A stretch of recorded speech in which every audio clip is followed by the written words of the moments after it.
Now on Indianapolis This Week. I wouldn't be doing this if I didn't think I could win. Welcoming new candidates to the Indianapolis mayor's race, including one who has never held public office and another who serves as deputy mayor, now hoping to take over the city's top job.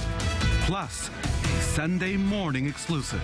We have to remain ever vigilant. I go one-on-one with the man who heads the Indianapolis FBI office.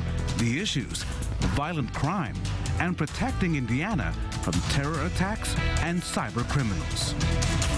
From RTV6, the Indy Channel, this is Indianapolis This Week with Rafael Sanchez. Thanks for joining us for Indianapolis This Week. We begin by talking about the new candidates in the Indianapolis mayor's race. First up, Chuck Brewer, who announced his candidacy on Tuesday. Brewer is the owner of the Potbelly's restaurant in downtown Indy and a decorated Marine veteran who served in 2 tours of Operation Iraqi Freedom. I talked with him right after his announcement, and he tells me his original plan was to run for city county council. As a business owner downtown, it's very frustrating to watch a city council at gridlocks on progress that needs to happen in the city. So I thought, well, I'm going to just be a part of the solution, run for city council and see if I can help. But about a week ago, when I realized that the party didn't have a viable candidate that fit the city, I stepped forward and I said, I can do this job. And I made my case. And here we are today. You have an impressive resume, an MBA from Northwestern, a master's from Harvard. Yeah. You are also a lieutenant colonel in the Marine Reserves, so thank you for your service to country. Thank you. What in that resume, though, gives you the ability to say that I can lead the city? Because you're not a politician. That's right. I'm not a politician. You don't have a long resume. I'm a business guy. In the city council or in the U.S. Senate or the U.S. House or the township. Right. For many, you're just a regular guy. Is that the power you bring to the table? Well, I do have a very unique background, a rich background with lots of good education, lots of very strong experience in organizations that range from the military, where I've managed up to 500 Marines in combat operations, right, in very stressful situations. And in corporate America, managed a tremendous amount of people as well, where I'm continually looking to find efficiencies in very large bureaucratic organizations, where great ideas always come before politics. And so, as a businessman, that's all I care about.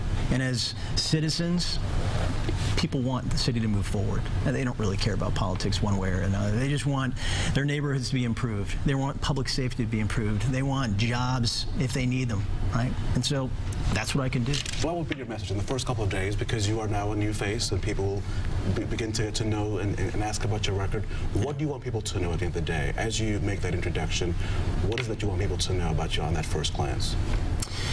Well, first off, that I love being a part of the city, and that we're on a great trajectory, but we have to continue to stay focused on the things that matter. And listening to all the voters in terms of what their priorities are, that's where I feel my focus is right now, and that's what I'm going to be doing.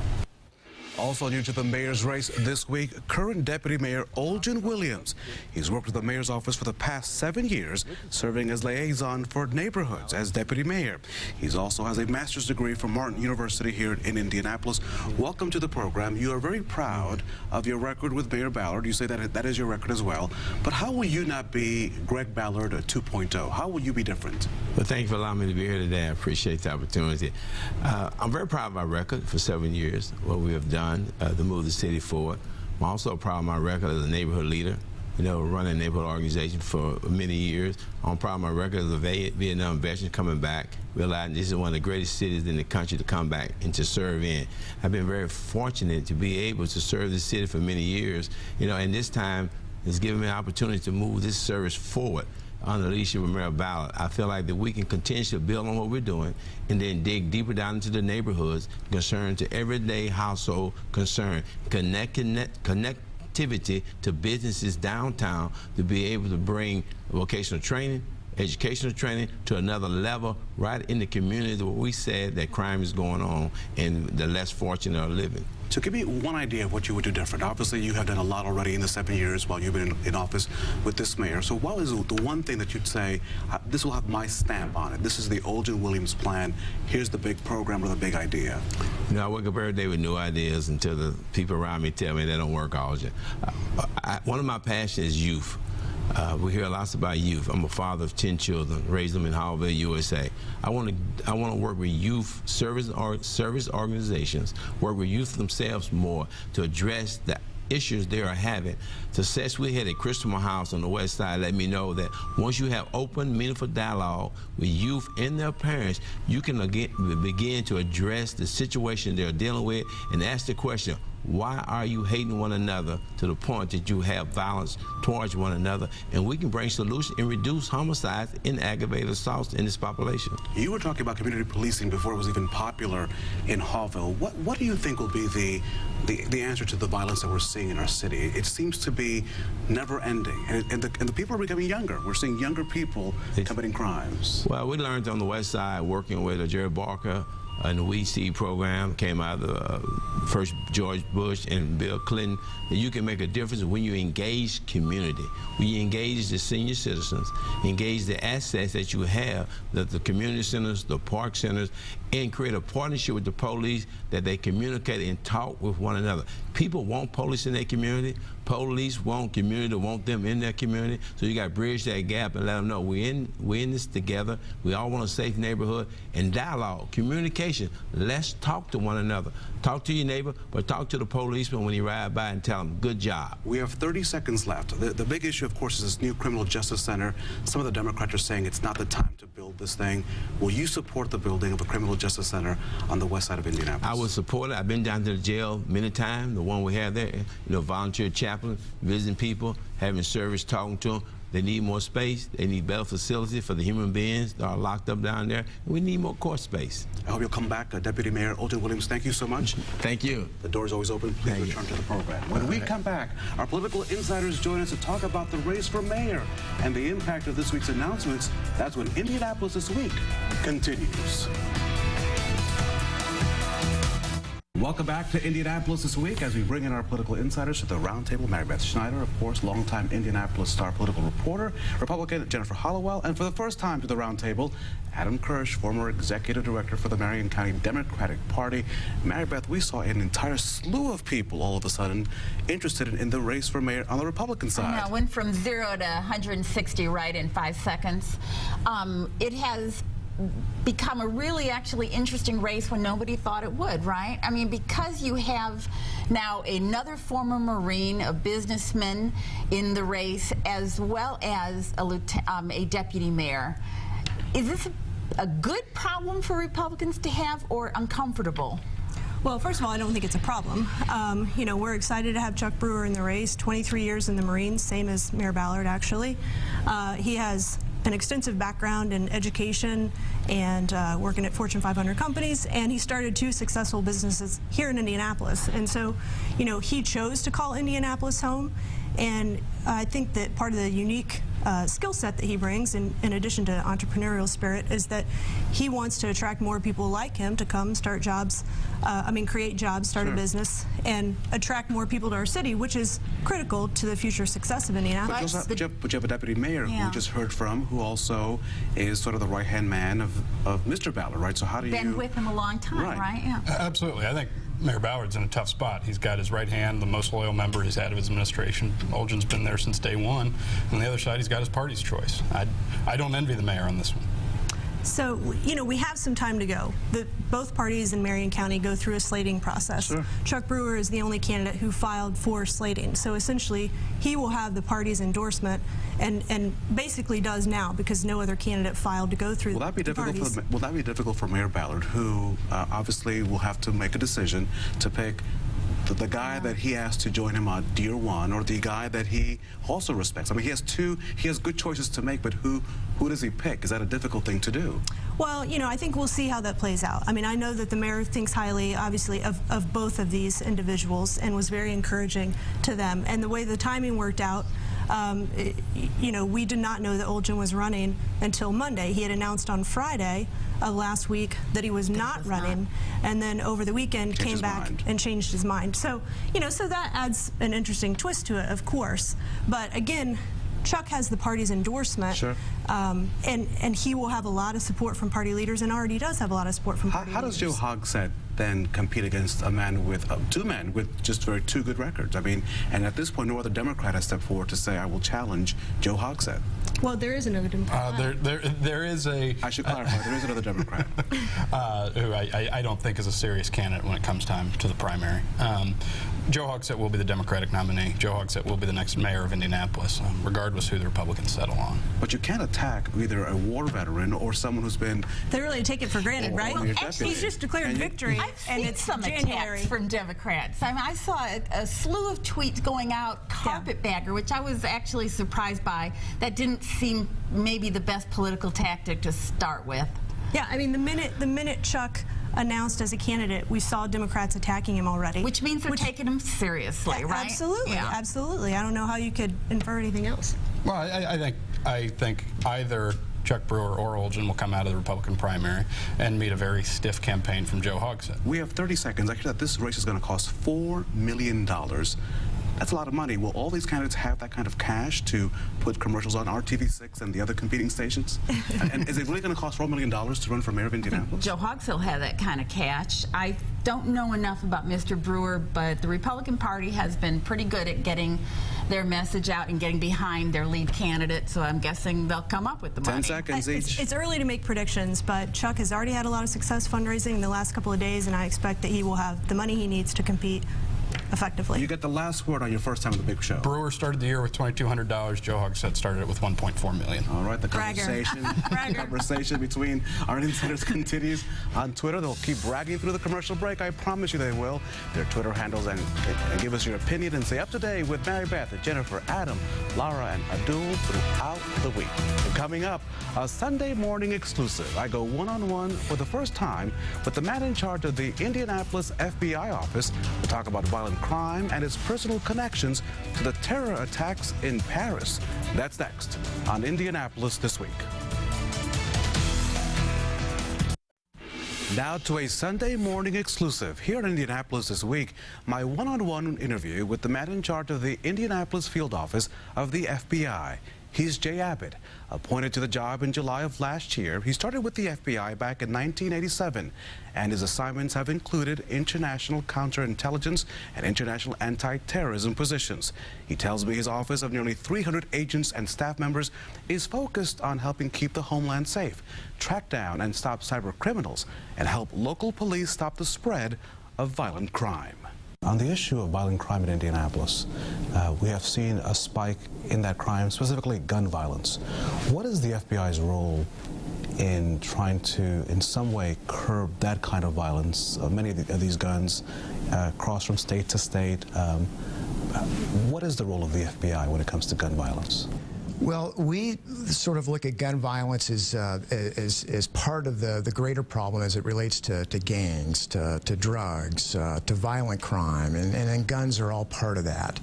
And the most important thing for us with the FBI is to try to find those areas within the local communities where we're located. For example, here in Indianapolis, and a good example is IMPD and Chief Rick Height, and partnering with his team and with his force in order to attack the problem in the most effective way that we possibly can. They bring their best assets, we bring ours, and we try to work together. National security is a major issue. A lot of folks concerned about domestic terrorism. Some say that we're a plane away from another attack. What's the priority on that? Well, they're very important for us, and our director, James Comey, expects each of his field commanders, special agents in charge out and around the United States, to be absolutely on top of any potential threats that could exist or come up within our territories. And for me, that's the state of Indiana. I can tell you, at least from my point of view, I feel very safe, and I feel like we have the collaboration and cooperation among all the federal entities and state and local entities within the state of Indiana, such that we have a very good defense. That's not to say that there could be something that would be undetected that potentially could come through. Do you get a daily, a weekly, a monthly? Absolutely. And I don't know, and maybe this may be a crossing the line question, tell me if I am. No, not at all. Are we watching people in Indiana? I mean, is that, we often hear about on the national level, are we part of that network where this office watches and monitors people coming in and out? Does that happen in Indiana? Well, let me answer that in two parts. The first question about being briefed on intelligence and things that are happening, absolutely. Every single day I receive a morning intelligence brief of those things that are happening that are pertinent to us here in the state of Indiana as well as globally. And then each of my assistant special agents in charge provide me a briefing on those things that are going on within those areas that they're responsible for. One ASAC is responsible for criminal programs. Another one is responsible for counterintelligence, counterterrorism, and cyber type things. And another one is responsible for our intelligence program and administrative things. So we're constantly discussing those things that are current and those things that are actively being investigated so that we can stay very abreast and be in the best position possible to make the right decisions as those investigations go forward. As it regards watching people or surveilling people, not really. You know, we first off, we can't do that. And there are a number of things that exist to provide those correct checks and balances so that does not happen in the wrong way. I swore an oath to the Constitution and to protect the Constitution, and we take that very seriously. I'm very proud to say that I always keep an edition of the Constitution near my desk open, and the special agents that are in this office are reminded constantly of our very important role of protecting those rights that we all enjoy. You bring a global perspective to this office in that once you served in France. We've seen demonstrations following the attacks on a newspaper there. Based on what you know about France, based on what you know about that culture and that incident, how do you bring that home to this office so that you can share that kind of leadership and that insight with the people that work for you? It's an interesting question. I do take a real personal interest in some of the activities that are occurring in Paris right now, having served there at the U.S. Embassy in Paris, France, as the assistant legal attaché for the FBI. Interestingly, and this has come out in media reports, one of those persons that radicalized the two brothers responsible for the attack on Charlie Hebdo is a person that I worked very closely with the French on in order to put him into prison in France. He was one of the central planners in planning an attack, truck bomb attack on the United States Embassy in Paris immediately following the events of 9/11. Thanks to the incredible collaboration that we have with French authorities, that plan was fortunately thwarted. And to see the investigation that's being conducted now through the eyes of the media of what the French are doing is amazing. And it gives me great confidence and hope for the future, really, when I see such fantastic examples as I do with French authorities and American authorities working together to protect their own citizenry. So what about one of the biggest threats right now, cyber terrorism? Abbott says there's one big key factor in fighting back. He reveals that next on Indianapolis This Week. Welcome back to Indianapolis This Week as we continue our Sunday morning exclusive with Jay Abbott, the special agent in charge of the Indianapolis field office of the FBI. Our final topic, cyber attacks, especially after that massive incident on Sony, and revelations that hackers launched a week-long attack on Marion County's emergency communication system around the Christmas holiday. These attacks are not coming from necessarily from Muncie or Greenwood or Logansport. They may be from Albania or Croatia or Russia. I mean, it can be from anywhere. So how do we pinpoint those? How do we empower people to help you also get to those folks that may be behind hacking? Absolutely. Very, very good question and a very difficult problem for the FBI to tackle right now. As you know, as everyone knows, the speed of the internet is constantly evolving, and the things that are happening over the internet are constantly changing. So trying to keep up with it is a real challenge. And that's the challenge for the FBI, and it's one of the top priorities for the director to try to put the FBI in a position where we can more effectively investigate that particular type of cyber crime activity. A good example of that, I think that we're trying hard to build more trust, in fact, is with many of those corporations that potentially may get hacked. Corporations and companies that have valuable national security level type secrets. Like Eli Lilly or Eli Lilly is a perfect example. NCAA, Dow Agro Sciences. I mean, there's a whole host, right? They're all out there. Yeah. And one of the chief concerns that they have is that by revealing the fact that they've been hacked is that it could lower their stock. It could lower. There are a number of things that they can see risk to cooperating with the FBI. So a real huge priority for us is trying to build that trust, trying to help them understand and assure them that we can go about an investigation and help them with that attack that they experienced without revealing information that would hurt their company. Our thanks to Jay Abbott and the FBI for the interview. And stay with RTV6 and our RTV6 app throughout the day as we track changing weather conditions. I'm Rafael Sanchez. Have a great Sunday.